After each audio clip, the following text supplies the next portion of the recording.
Shalom Bapak Ibu yang terkasih dalam nama Tuhan Yesus Kristus. Puji Tuhan, kita akan bersama-sama belajar kebenaran firman Tuhan malam ini. Dan kita akan berdoa terlebih dahulu bersama-sama. Tuhan Yesus, berfirmanlah buat kami malam ini Tuhan. Berbicaralah kepada kami pribadi lepas pribadi. Kami percaya firman-Mu sanggup menerangi hati kami yang gelap. Tuhan, buka mata kami yang buta, sehingga kami boleh melihat dengan jelas kehendak-Mu. Dan bukalah telinga kami yang tuli, supaya kami mendengar pesan-pesan-Mu. Dengan rendah hati, kami mau terima firman-Mu malam ini. Dalam nama Tuhan Yesus. Amin. Malam ini firman Tuhan saya beri judul mengambil kembali sukacita yang hilang. Kenapa kita perlu mengambil sukacita? Karena sadar atau tidak, kita sering kehilangan sukacita. Oleh sebab itu, sukacita yang hilang kita mau ambil kembali. Ada ayat firman Tuhan yang mengatakan, pencuri datang hanya untuk mencuri dan membunuh dan membinasakan. Tetapi Tuhan datang untuk memberikan kehidupan, hidup yang berkelimpahan. Iblis setiap saat bisa mencuri sukacita kita. Oleh sebab itu, kalau kita tidak mau sukacita kita dicuri, kita mau tinggal di dalam hadirat-Nya. Sebelum firman Tuhan saya sampaikan, saya ingin bercerita suatu saat istri saya ditelepon temannya sambil menangis. Dia cerita bahwa ada beban berat dalam hidupnya. Sangat-sangat berat. Sampai-sampai teman istri saya ini ingin mengakhiri hidupnya. Padahal yang saya tahu, orang ini adalah pelayan Tuhan. Tetapi kenapa orang ini bisa mengalami depresi, putus asa, kelemahan? Ternyata dia tidak punya yang namanya sukacita. Orang sekarang kalau kita cermati, sekalipun kelihatannya sukacita,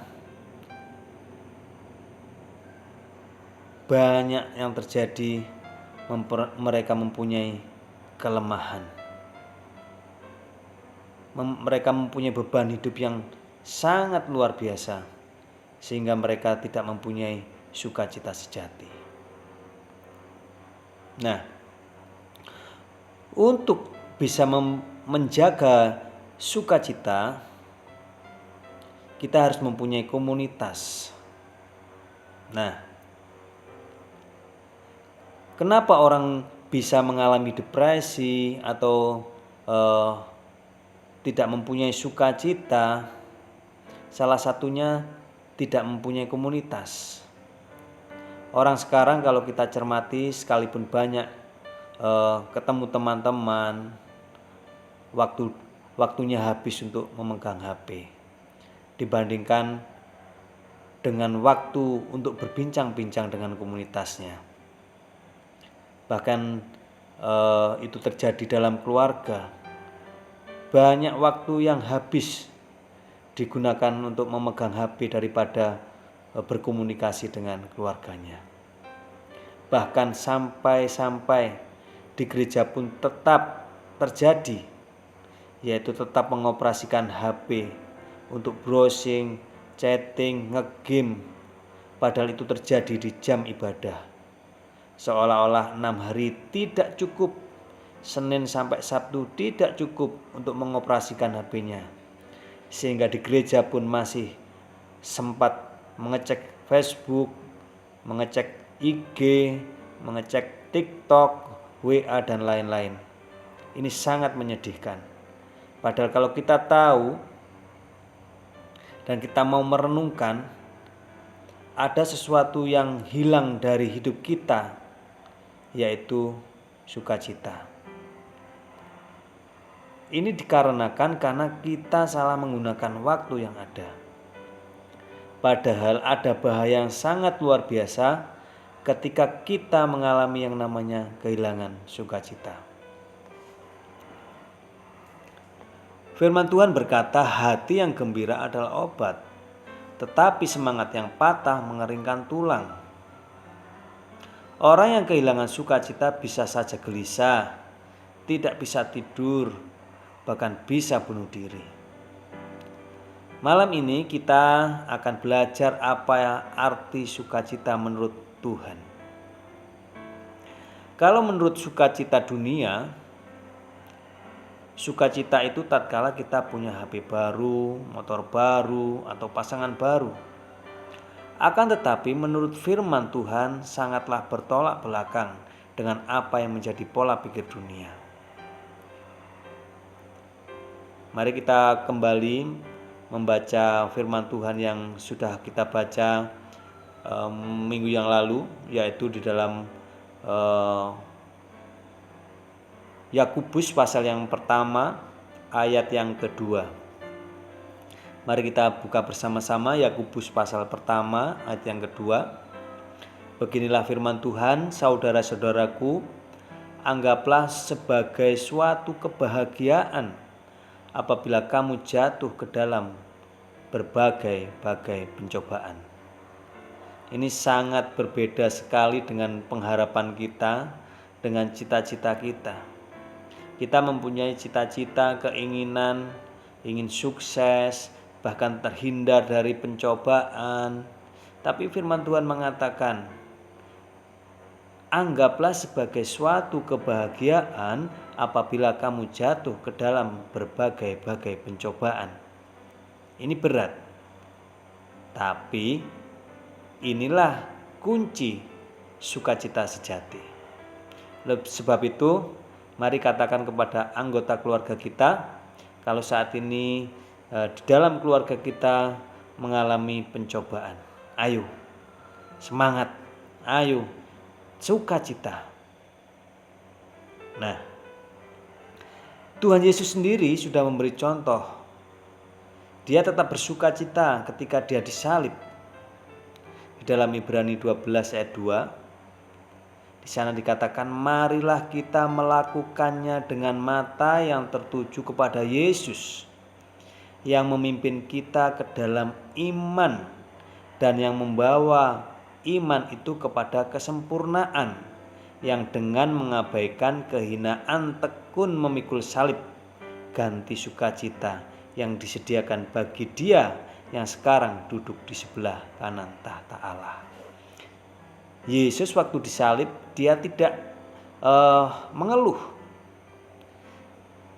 Dia sangat-sangat menderita, Dia sangat-sangat kesakitan, tetapi Dia tetap melakukan kehendak Bapa. Sekali lagi, sukacita tidak disebabkan oleh karena punya rumah mewah, mobil mewah, harta banyak, kedudukan tinggi, dan sebagainya. Itu terbukti banyak orang-orang yang kaya tapi masih korupsi. Banyak orang-orang yang kelihatannya sukses dalam keuangan, bunuh diri. Ada pasangan yang kelihatan sangat serasi, dia orang yang ganteng dan cantik, sama-sama kaya, menikah, bisa mengalami perceraian. Banyak artis yang masuk penjara sekalipun mereka terkenal, uangnya banyak, mereka mengalami depresi, mereka lari ke narkoba, disebabkan karena tidak ada yang namanya sukacita Tuhan.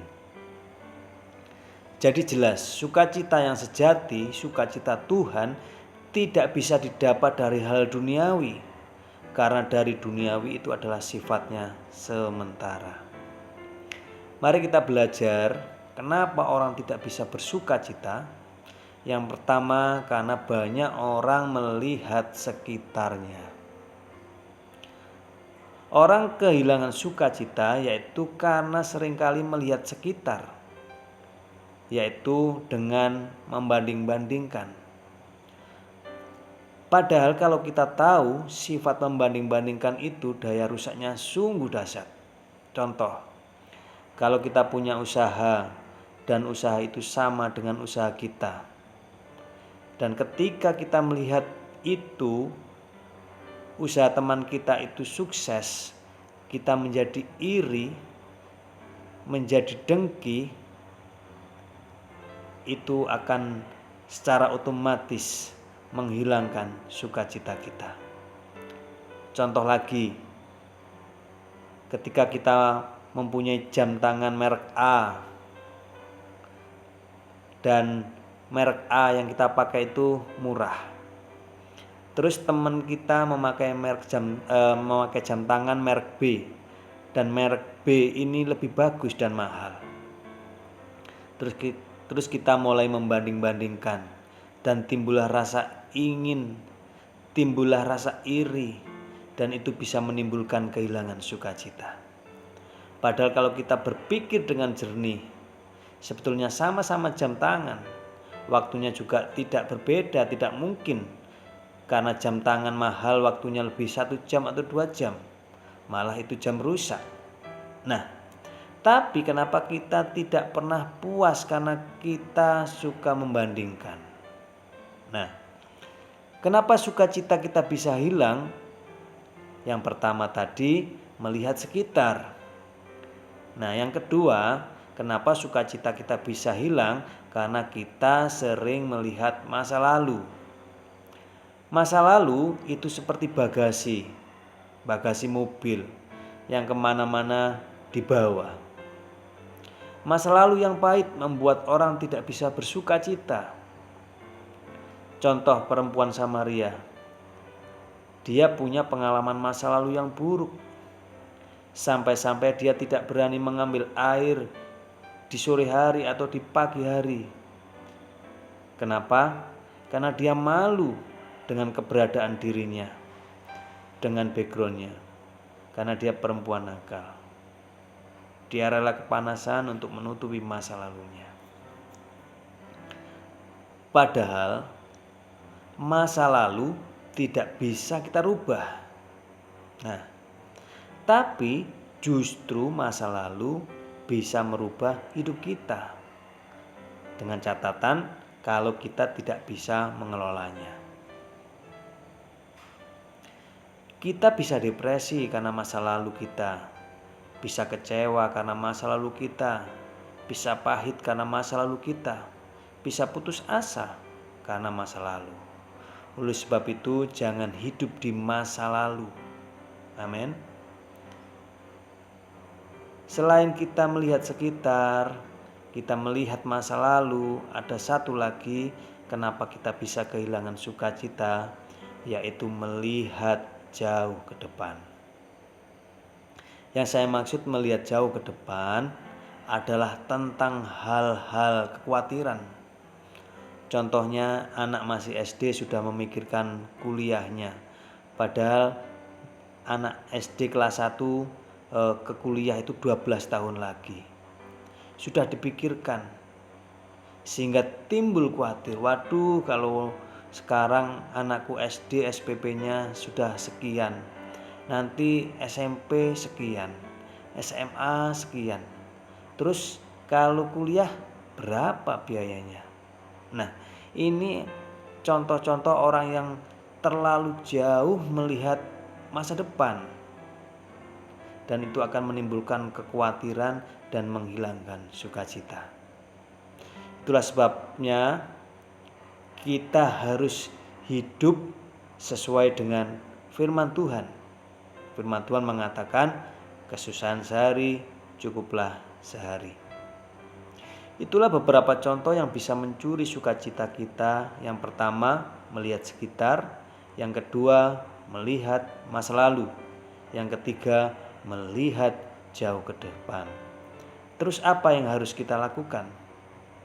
Sedangkan kita masih bisa melihat sekitar, kita juga bisa masih menengok masa lalu, kita juga bisa berpikir terlalu jauh ke depan. Tidak ada pilihan lain kecuali kita tinggal di dalam hadirat-Nya. Mari kita baca di dalam ayat firman Tuhan sekaligus menjadi ayat penutup, Mazmur 16 ayat 11. Engkau memberitahukan kepadaku jalan kehidupan. Di hadapanmu ada sukacita yang berlimpah-limpah. Di tangan kananmu ada nikmat senantiasa. Amin. Sekali lagi mari kita baca Mazmur 16 ayat 11. Engkau memberikan kepadaku jalan kehidupan. Di hadapanmu ada sukacita berlimpah-limpah. Di tangan kananmu ada nikmat senantiasa. Amin. Puji Tuhan, biarlah firman Tuhan ini boleh menerangi hati kita, sehingga kita tidak lagi kehilangan sukacita. Kita mempunyai pengharapan di dalam tangan Tuhan. Tuhan Yesus memberkati, tetap sukacita. Amin.